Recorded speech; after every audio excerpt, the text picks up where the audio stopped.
17 black celebrities who tragically died from addiction. They had voices that moved millions, careers that changed music forever, and fame most people could only imagine. But behind the awards, sold-out arenas, and unforgettable performances, some of these black legends were fighting a dangerous battle the public could not always see. Whitney Houston, Prince, DMX, David Ruffin, and others reached extraordinary heights, yet drugs dependency and accidental toxic exposure became part of their tragic final chapters. Some struggled for decades, others were gone after one fatal night. Welcome to Golden Black Legends. Today, we remember 17 black celebrities whose deaths were connected to devastating substance use. Before we begin, subscribe, hit the like button, and tell us in the comments which loss still hurts you the most. Whitney Houston. Whitney Houston possessed one of the most extraordinary voices popular music had ever heard. From Saving All My Love for You to I Will Always Love You. She became a global superstar, earning 6 Grammy Awards and selling well over 200 million records worldwide. Yet behind the flawless gowns, soaring notes, and standing ovations, Houston spent years struggling with substance use, a battle she eventually discussed publicly rather than pretending everything was perfect. By the 2000s, concerns about her health had become increasingly visible. Houston acknowledged using drugs during her marriage to Bobby Brown and entered rehabilitation more than once. Her career suffered, her appearance generated relentless tabloid coverage, and performances sometimes revealed how dramatically her once commanding voice had changed. Still, she attempted a comeback with the 2009 album I Look to You, giving longtime fans hope that another chapter was beginning. That hope ended on February 11, 2012. Houston was found submerged in a bathtub at the Beverly Hilton Hotel in Beverly Hills one day before the Grammy Awards. She was only 48 years old. The Los Angeles County coroner officially ruled her death an accidental drowning, with atherosclerotic heart disease and cocaine use listed as contributing factors. Cocaine and metabolites were detected in her system, while other substances were also identified. Accuracy matters here. Whitney did not officially die from a simple cocaine overdose. Her death resulted from drowning with heart disease and cocaine use contributing. But her documented history of substance dependence makes addiction an undeniable part of the tragedy surrounding her final years. Whitney's story remains painful precisely because her talent seemed limitless. Addiction did not erase her achievements, nor should it define everything she was. She was a daughter, mother, actress, groundbreaking black superstar, and one of history's greatest vocalists. Her final chapter was tragic, but her voice remains far bigger than the circumstances of her death. David Ruffin. David Ruffin could make heartbreak sound almost unbearably real as one of the defining voices of the Temptations. His gritty tenor powered classics, including My Girl Ain't Too Proud to Beg, I Wish It Would Rain, and Beauty Is Only Skin Deep. During the mid-1960s, Ruffin stood at the center of Motown's golden era, possessing the voice, charisma, and stage presence required to become a superstar. But while his fame accelerated, serious personal problems were developing behind the curtain. Ruffin's relationship with the Temptations deteriorated as his behavior became increasingly difficult. His growing cocaine use was among the problems associated with this turbulent period, alongside disputes over leadership and billing. In 1968, he was dismissed from the group. Yet losing his place in the Temptations did not end his musical relevance. Ruffin pursued a solo career and scored memorable recordings such as My Whole World Ended the Moment You Left Me, and later collaborated successfully with former Temptations singer Eddie Kendricks. The darker struggle, however, continued for years. Ruffin experienced repeated legal and financial difficulties, and his substance use became a persistent part of his adult life. There were periods when he appeared capable of rebuilding, including renewed performances with Kendricks and renewed public interest in the Temptations' legacy. Then came June 1, 1991. Ruffin died in Philadelphia at only 50 years old after being taken to a hospital. His death was officially ruled accidental, with the medical examiner attributing it to an adverse reaction to cocaine. That documented conclusion makes Ruffin one of the strongest cases for a story about black celebrities whose lives ended amid addiction. But his death should never overshadow what came before it. David Ruffin was more than his dependency. He was a voice that helped define Motown. Listen to the opening of Ain't Too Proud to Beg and Decades Disappear Instantly. That is the cruel contradiction of his story. Addiction shortened the life, but it could never silence the voice. Prince Rogers Nelson seemed almost superhuman on stage. He could sing, dance, write, produce, and move effortlessly between guitar, piano, bass, and drums. From 1999 and Purple Rain to Sign of the Times, he built one of popular music's most distinctive catalogs. Yet the intensely private artist faced health and medication issues that remained largely outside public view until the final chapter of his life. On April 21, 2016, Prince was found unresponsive in an elevator at Paisley Park, his Minnesota home and recording complex. He was only 57. The Midwest Medical Examiner's Office determined that he died from fentanyl toxicity, ruling the death accidental. Investigators concluded that Prince had taken counterfeit pills resembling prescription hydrocodone that actually contained fentanyl, an extraordinarily potent synthetic opioid. Authorities found no reliable evidence that he knowingly understood the pills contained fentanyl. His death therefore requires careful language. Prince unquestionably died from an accidental fentanyl overdose, but claims about exactly when an opioid dependency began or precisely what physical problems supposedly caused it should not be presented as established fact without evidence. What is documented is frightening enough. An iconic musician encountered a substance powerful enough to end his life unexpectedly. The tragedy also demonstrated why counterfeit medication containing fentanyl can be so dangerous. Someone may believe they know what they are taking while unknowingly consuming something far stronger. Prince's death stunned generations who had watched him maintain extraordinary control over his image and music. Yet it should never become the definition of his existence. He won 7 Grammy Awards, an Academy Award, and created music whose influence stretches across R&B, rock, funk, pop, and soul. Addiction and accidental overdose belong to the discussion of his final days, but they do not own his legacy. Prince left this world at 57. The sound he created remains unmistakably alive. EMX Earl Simmons. EMX never hid all of his scars. Born Earl Simmons in 1970, the future rapper endured an unstable childhood marked by hardship, institutional placements, and violence. When fame finally arrived, his voice sounded as though every difficult year had been compressed into each growl, prayer, and confession. Between 1998 and 2003, his first 5 studio albums debuted at #1 on the Billboard 200, an extraordinary achievement that established him as one of hip-hop's defining stars. But DMX's battles with substance use followed him through much of adulthood. He spoke openly about addiction, including a traumatic account that he was introduced to crack cocaine at approximately 14 by an older mentor after being given a marijuana blunt without knowing it had been laced. Whether discussing recovery, relapse, faith, or self-destruction, DMX rarely presented his life as uncomplicated. His struggles contributed to repeated rehabilitation attempts and intersected with legal and personal difficulties. Still, audiences remained deeply attached to him because his vulnerability felt genuine. Songs such as Slippin' exposed pain beneath the aggressive performer heard on Rough Riders' anthem and Party Up. On April 2, 2021, DMX suffered a catastrophic medical emergency at his home in White Plains, New York. He was hospitalized and remained on life support before dying on April 9, aged 50. His family later confirmed his death following cardiac arrest. Reporting based on medical information subsequently described a cocaine-induced heart attack that caused loss of blood circulation to his brain. For this video, DMX is one of the strongest examples of a celebrity whose addiction struggle was extensively documented, but reducing him to addiction would miss the meaning of his story.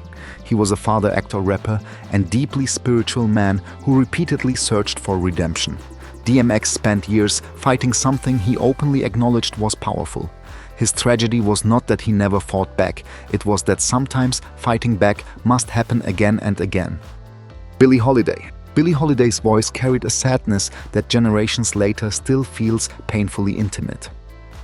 Born Eleanora Fagan in 1915, Holiday survived poverty, instability, exploitation, and racial discrimination before becoming one of jazz's most influential vocalists. Songs such as God Bless the Child Lover Man and especially the anti-lynching protest song Strange Fruit transformed her into far more than a nightclub singer. Behind the acclaim, however, Holiday developed serious dependencies on alcohol and narcotics, including heroin. Her substance use intersected with abusive relationships, legal problems, and relentless scrutiny from federal narcotics authorities. In 1947, she was convicted on a narcotics charge and served time in federal prison. After her release, the loss of her New York City cabaret card restricted her ability to perform in many venues, serving alcohol, damaging an important part of her livelihood. Yet Holiday continued recording. Her voice became rougher and more fragile with time, but its emotional force remained extraordinary. By 1959, years of heavy drinking and poor health had taken a devastating physical toll. Holiday was hospitalized in New York, suffering from serious liver and heart problems. Even while critically ill, she was arrested in her hospital room on narcotics-related allegations and placed under police guard. She died on July 17, 1959, at only 44 years old. Her documented medical condition included cirrhosis of the liver and heart failure was associated with her death. So accuracy matters. Billie Holiday did not simply die from a heroin overdose. Addiction, particularly alcohol and narcotic dependence, formed part of the long deterioration surrounding her health, but her final medical story was more complicated. Holiday's life should therefore be remembered with compassion rather than reduced to self-destruction. She was an artist navigating addiction while also confronting racism, trauma, abusive relationships, and institutional pressure. Her body failed at 44. Her voice did not.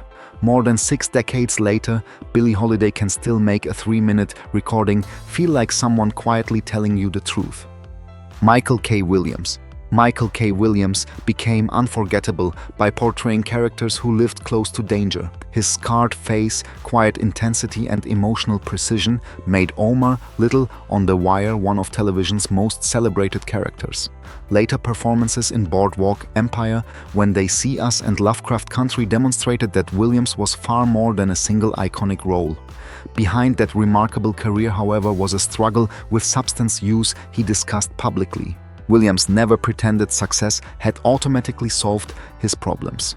He spoke about periods of cocaine and drug use, including struggles that continued even as The Wire transformed him into an acclaimed actor. His openness made his story particularly painful because he understood the danger and repeatedly worked toward recovery. On September 6, 2021, Williams was found dead in his Brooklyn apartment. He was 54 years old. The New York City medical examiner determined that he died from acute intoxication caused by the combined effects of fentanyl, p-fluorofentanyl, heroin, and cocaine. His death was ruled accidental. The presence of fentanyl became especially significant. Prosecutors later pursued the drug dealers connected with the substances sold to Williams, and the man who sold him the fentanyl-laced heroin ultimately received a prison sentence.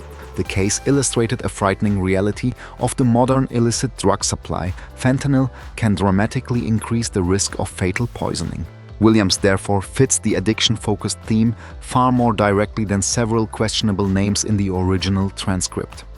His substance use history was not an invented rumor added after his death. He had discussed his struggles himself. Yet those struggles were only one dimension of Michael K. Williams.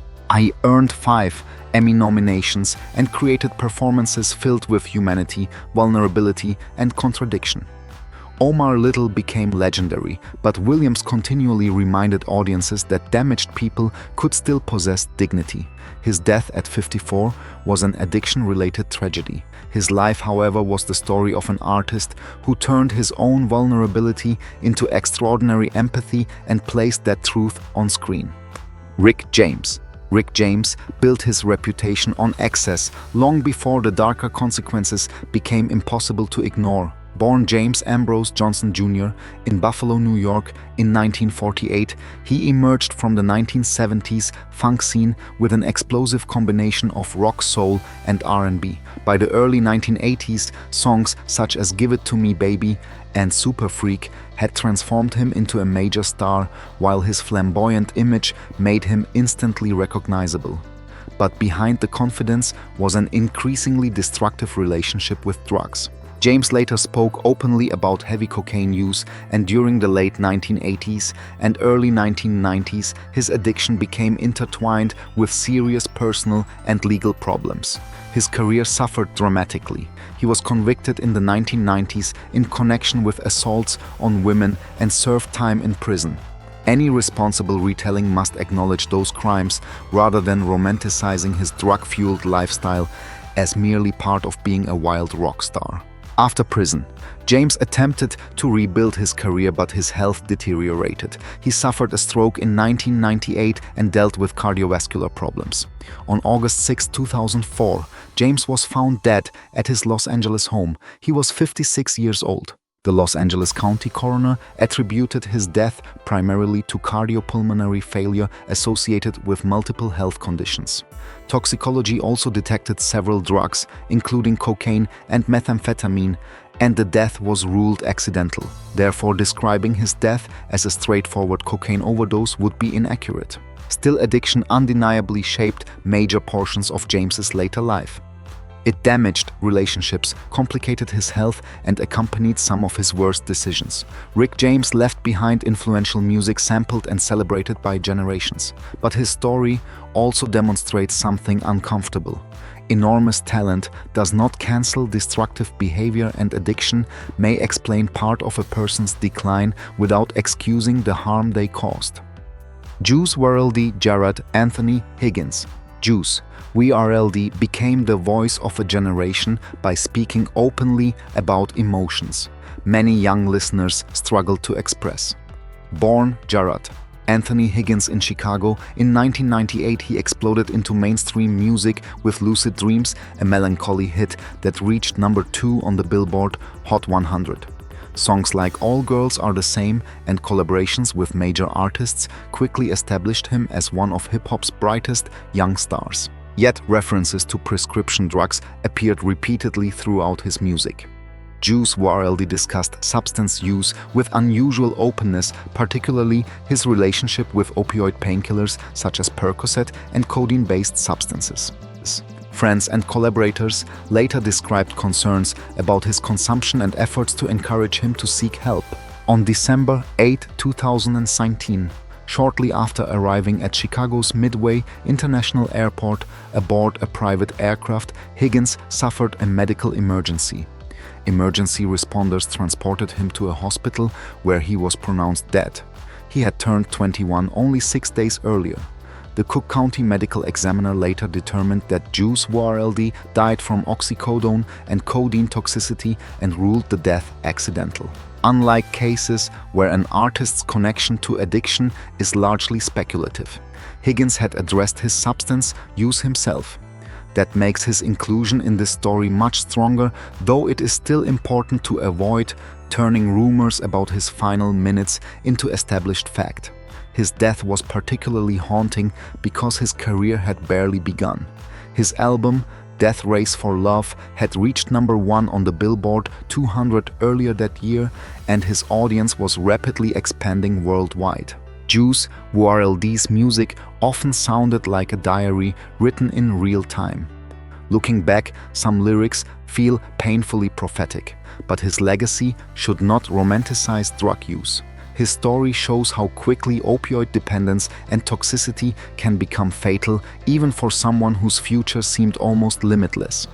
Ike Turner. Ike Turner occupies one of music history's most complicated legacies.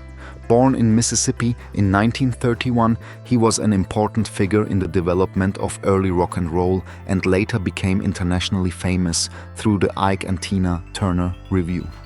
His musical abilities were substantial, but they exist alongside a documented history of domestic abuse and decades of substance problems that cannot responsibly be ignored. Turner's relationship with cocaine became particularly destructive. He later acknowledged spending years heavily using the drug, and his addiction contributed to legal problems and professional decline. In 1989, he was convicted on drug-related charges and eventually served prison time. By then, the glamorous world surrounding his earlier musical success had changed dramatically. There were attempts at recovery and professional rehabilitation. Turner returned to recording and remarkably won a Grammy in 2007 for his album Risin' with the Blues. It appeared to be another comeback for a musician whose career had repeatedly collapsed under the weight of his behavior and addictions.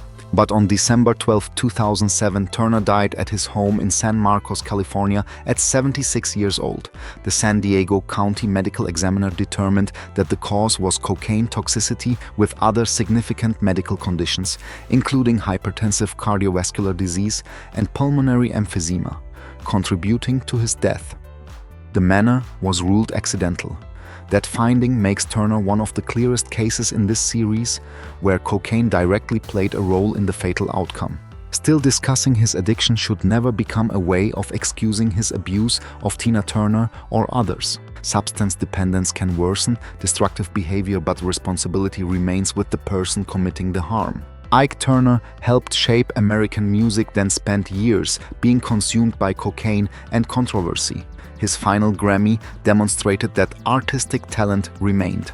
His death, months later, demonstrated that recovery from addiction can be fragile and that a comeback does not necessarily mean the underlying danger has disappeared.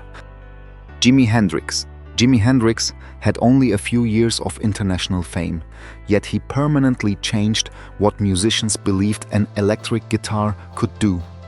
Born in Seattle in 1942, Hendrix struggled for years as a backing musician before relocating to London in 1966. There, the Jimi Hendrix Experience exploded onto the scene, producing landmark recordings including Purple Haze, Hey Joe, The Wind Cries, Mary and Voodoo Child, Slight Return. Fame arrived with extraordinary speed, so did exhaustion. Hendrix toured relentlessly, faced enormous expectations, and existed within a late 1960s rock culture where alcohol and recreational drugs were common. His drug use is well documented, but simplistic claims that he spent every waking moment hopelessly addicted distort a more complicated reality. The final night of his life remains surrounded by decades of speculation, so the verified medical facts matter most. On September 18, 1970, Hendrix was taken by ambulance from a London apartment to St. Mary Abbot's Hospital, where he was pronounced dead. He was only 27 years old. The post-mortem examination concluded that he died from asphyxia after aspirating vomit while intoxicated with barbiturates. Evidence indicated that he had taken sleeping tablets and had also consumed alcohol. His death was not accurately described as a heroin overdose, despite rumors that have circulated for decades. Heroin was not established as the cause. That distinction is crucial for a no fake news script. Hendrix certainly had a complicated relationship with substances, but his fatal episode involved barbiturate, intoxication, and aspiration. He joined the tragic group, later called the 27 Club, alongside other musicians who died at the same age. Yet reducing Hendrix to that mythology misses what he accomplished. In roughly 4 years at the highest level, Jimi Hendrix reinvented electric guitar playing. Drugs contributed to the circumstances surrounding his death. They did not create his genius, and they should never be romanticized as the source of it. Old Dirty Bastard, Russell Tyrone Jones. Old Dirty Bastard was one of hip-hop's most unpredictable personalities, a performer whose chaotic energy made him impossible to imitate. Born Russell Tyrone Jones in Brooklyn in 1968, he became a founding member of the Wu-Tang Clan, whose 1993 debut, Enter the Wu-Tang, 36 Chambers transformed East Coast rap. ODB's cracked singing, explosive rhymes, and unconventional timing sounded unlike anyone else. His solo career produced memorable tracks, including Brooklyn Zoo and Shimmy Shimmy Ya, establishing him as much more than a supporting member of the group. But the disorder audiences sometimes found entertaining reflected serious problems away from the microphone. Jones struggled with substance use and accumulated repeated legal troubles involving drugs arrests and probation violations. His behavior became increasingly unstable, while periods of incarceration repeatedly interrupted his career. After serving time, he attempted another musical comeback and signed with Roc-A-Fella Records in 2003, raising hopes that he might finally regain control of his life and career. That comeback ended abruptly.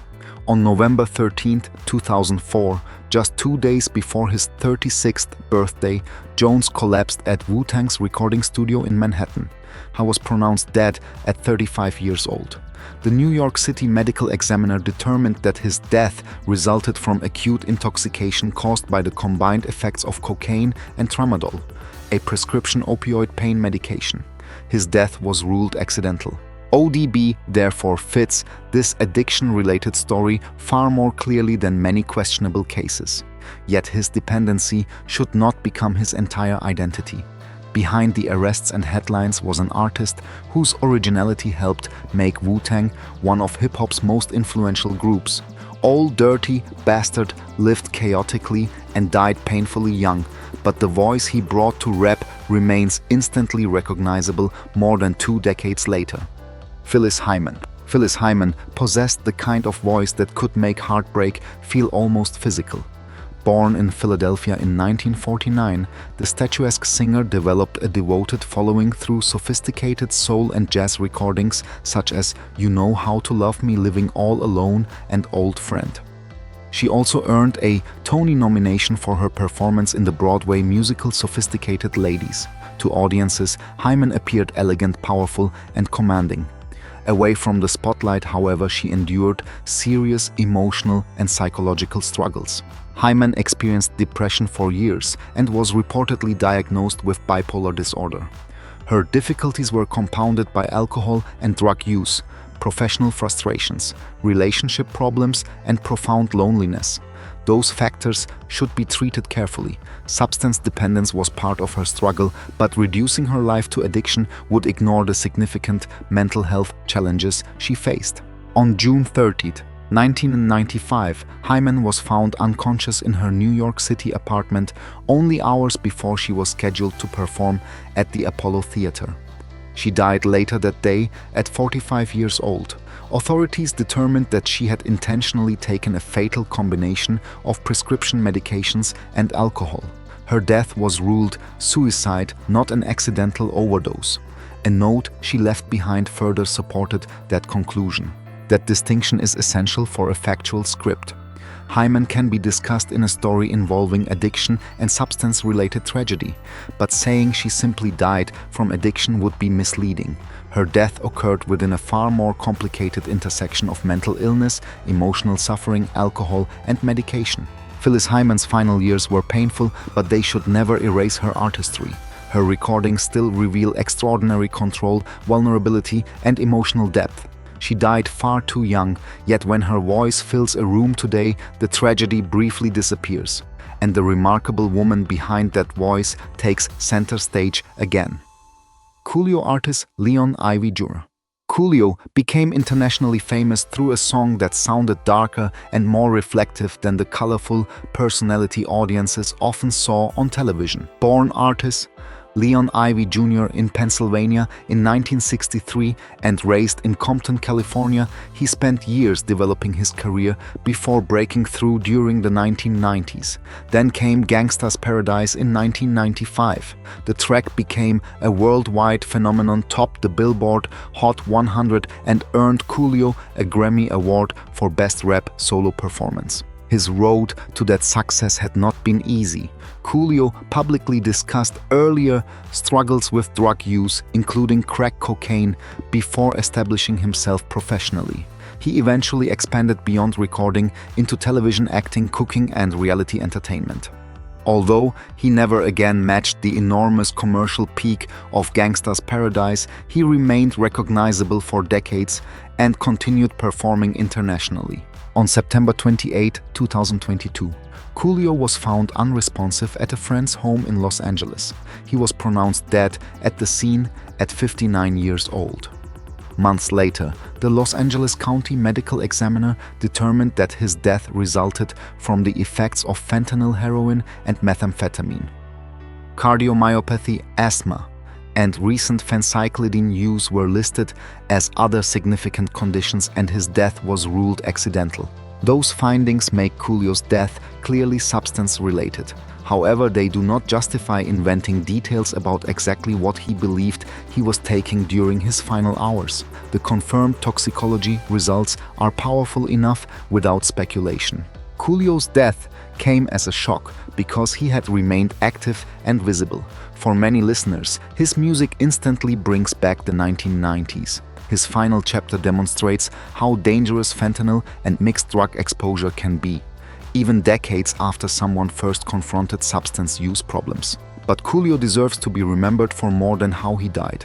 One extraordinary recording made his voice recognizable around the world, and nearly 3 decades later, Gangsta's Paradise remains inseparable from an entire era. Pimp C. Chet Butler.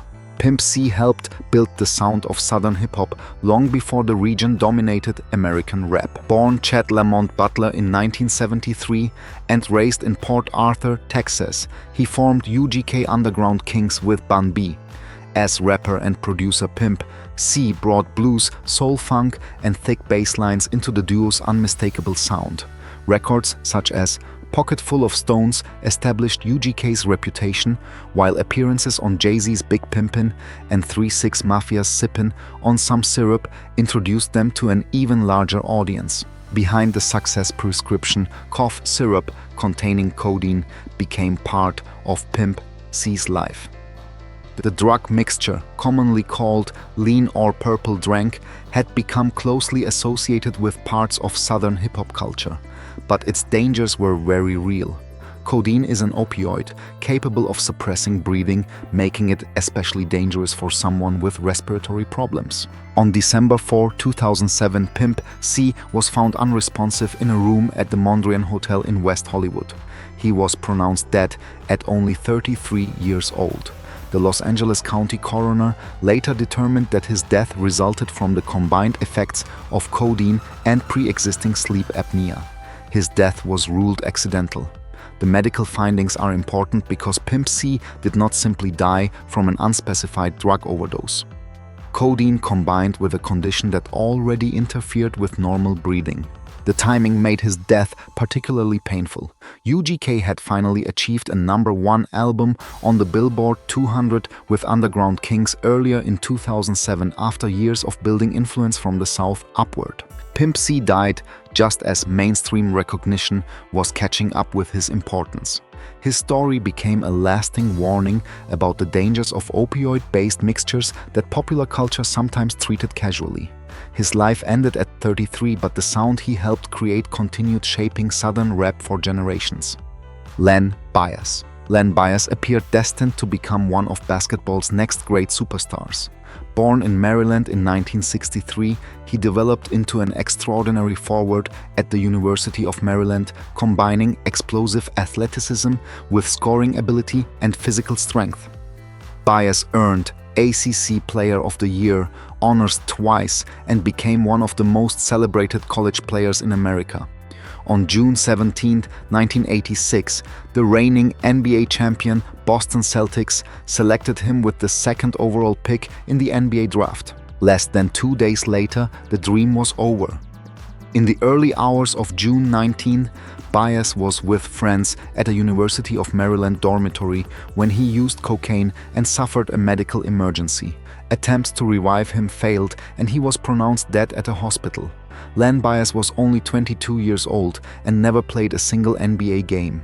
The Maryland medical examiner concluded that Bias died from cocaine intoxication, which triggered cardiac arrhythmia and resulted in cardiac arrest. His sudden death stunned American sports. A young man who appeared physically powerful enough to dominate professional basketball had been killed shortly after reaching the greatest milestone of his career. However, accuracy is especially important with Bias. His death was unquestionably caused by cocaine, but describing him definitively as someone who died from addiction goes further than the available evidence supports. There is an important difference between a fatal episode of drug use and a medically established history of chronic addiction. Bias's death nevertheless became one of the defining drug-related tragedies of the 1980s. It intensified national fear surrounding cocaine and influenced political debate and drug legislation. Although some policies that followed remain controversial because of their disproportionate consequences. Len Bias never received the opportunity to discover how great he could become. There were no NBA statistics, championships, or professional highlights, only enormous potential frozen at 22. His story remains frightening precisely because the distance between triumph and tragedy was measured in less than 48 hours. Mac Miller, Malcolm James McCormick. Mac Miller's evolution happened in public. Born Malcolm James McCormick in Pittsburgh in 1992, he initially became famous as a teenager making playful, youthful rap. His 2011 debut album, Blue Slide Park, entered the Billboard 200 at number 1, making him a major star while still only 19. Over time, however, his music became increasingly introspective, experimental, and emotionally vulnerable, culminating in projects such as Watching Movies with the Sound of the Divine Feminine and Swimming. Miller was also unusually candid about substance use and emotional struggles. He discussed periods of heavy drug consumption and attempts to move away from destructive habits. His music increasingly reflected depression, isolation relationships, and the complicated effort to remain stable while living under fame's constant scrutiny. On September 7, 2008, Miller was found unresponsive at his home in Studio City, California. He was pronounced dead at only 26 years old. The Los Angeles County medical examiner later determined that he died from mixed drug toxicity involving fentanyl, cocaine, and alcohol. His death was ruled accidental. Investigators subsequently discovered another disturbing element. Miller had apparently believed he was obtaining oxycodone pills, but pills supplied to him contained fentanyl. Federal prosecutors charged individuals connected to the distribution, and the dealer who supplied the counterfeit pills later received a lengthy prison sentence. Miller's death therefore represents both a personal substance use tragedy and the broader danger created by fentanyl contaminating counterfeit medications. Yet his addiction struggles should not swallow his artistic legacy. At 26, Miller was still evolving. Swimming, released only weeks before his death, revealed an artist moving toward deeper musical territory. His posthumous album, Circles, reinforced how much creative potential remained. Mac Miller's final chapter was devastating, but his music tells a larger story. A young artist growing, struggling, searching for balance, and leaving behind work that became even more meaningful after he was gone. Behind every legendary voice and unforgettable performance was a human being fighting battles the audience could not always see. Whitney Houston, Prince, DMX, Billie Holiday, David, Ruffin, and the others on this list left extraordinary legacies, but substance use became part of their final chapters in very different ways. Some struggled with addiction for years, while others died after accidental toxic exposure, reminding us why their stories should never be oversimplified. But now we want to hear from you which loss shocked you the most and which artist do you believe might have had the greatest second chapter if they had survived. Share your thoughts respectfully in the comments. If these stories moved you like this video, subscribe to Golden Black Legends and join us as we continue remembering the legends behind the music.